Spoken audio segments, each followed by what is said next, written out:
Joke of the day who? I don't know. That's awful. Let's see what the news team has for us.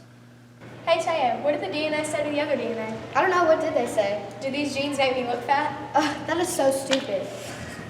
Let's head to Birthdays. a big North Nation birthday to Allison Klaus. And for this weekend's birthdays, we have Ryder English, Kaomi Longsford, Keegan Hollander, Trinity Franklin, Nathan Edwards. Happy birthday! Today's national day is Veterans Day.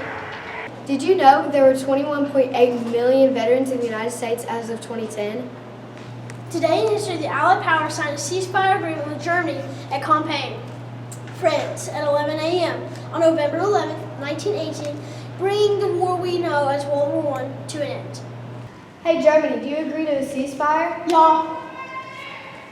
Let's head to Word of the day.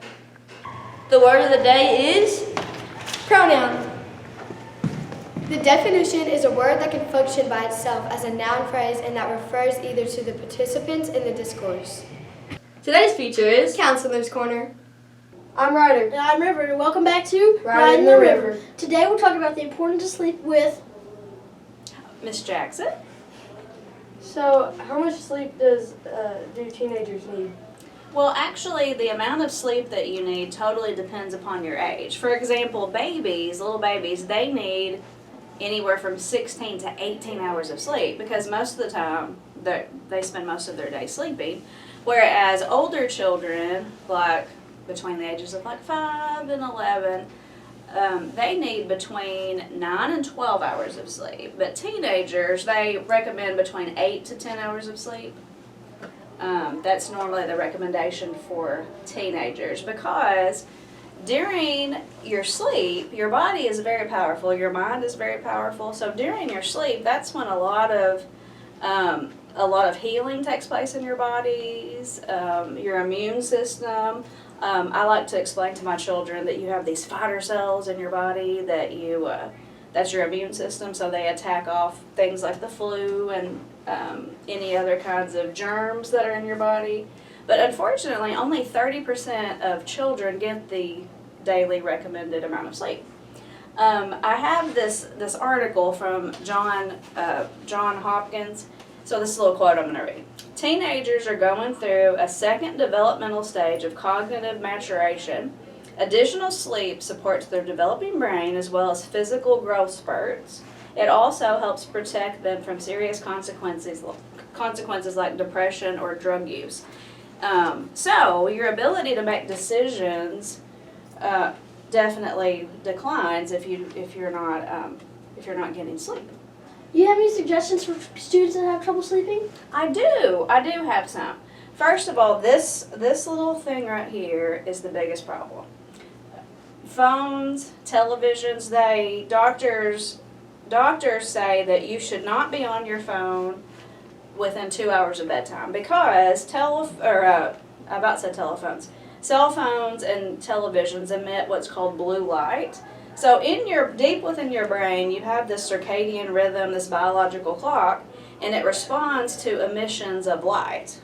Okay, so it's late at night, your body's thinking, oh, I need to sleep, but you've got your television on in your bedroom or you're looking at your phone, and it's confusing your brain. So your brain's like, well, I'm tired, but is it daylight? So it confuses you. So blue light is definitely bad for sleeping. Caffeine. Do you drink coffee? No, ma'am. Okay, but do you ever drink sodas? Yeah. Coke, Dr. Pepper, things like that have caffeine. Caffeine is a stimulant, so caffeine definitely affects your sleep patterns. Digestion, doctors say that you should not eat within 2 hours of bedtime. So exercise is helpful. You don't want to exercise close to bedtime, but any exercise that you do during the day, routine exercise definitely helps with your sleep. What if none of this works? Okay, well, have you ever had a night where you're laying in bed and you're looking at the clock thinking, okay, if I go to sleep right now, I can have 6 hours of sleep? Just those nights that maybe you can't turn your brain off. Meditation is very helpful to help your body get into that, position where you can sleep. And when you think of meditation, most often you think of like a Buddhist monk sitting with their legs crossed. But meditation is so much more than that. I like to do, it's called body sequence. And now it sounds really dumb, but I want you to try it tonight and it will help. So you're laying in bed, you close your eyes, and you imagine, you start at the top of your head, and you just imagine this warmth coming through your body, starting at your head, going through all the way down to your toes. And you want to go really slowly and just pretend like there's this warm, almost like water flowing over you. When you get to your toes, then you reverse it and go and just keep doing that. And eventually your brain shuts off and that helps you fall asleep.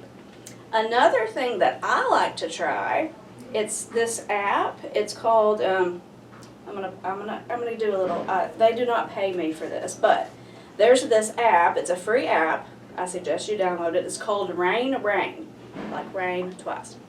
And is your home ever noisy? Like, maybe sometimes you go to bed and your parents are still up. So there's all different sorts. For example, I don't know if the camera will pick this up. Like there's the sound of rain, like that. There's the sound of ocean. I prefer brown noise, which is just, it almost sounds like a box fan. It just helps kind of drown out the sound of whatever's going on. So, any other questions? Well, you heard it here. If you need any help with sleeping, try these techniques and maybe you'll sleep good. I'm River. And I'm Ryder. And thank you for watching Riding the River. Well, that's a wrap for the day. If you have something you would like to see on the news, let us know. Join us again next time for Everything North Marshall.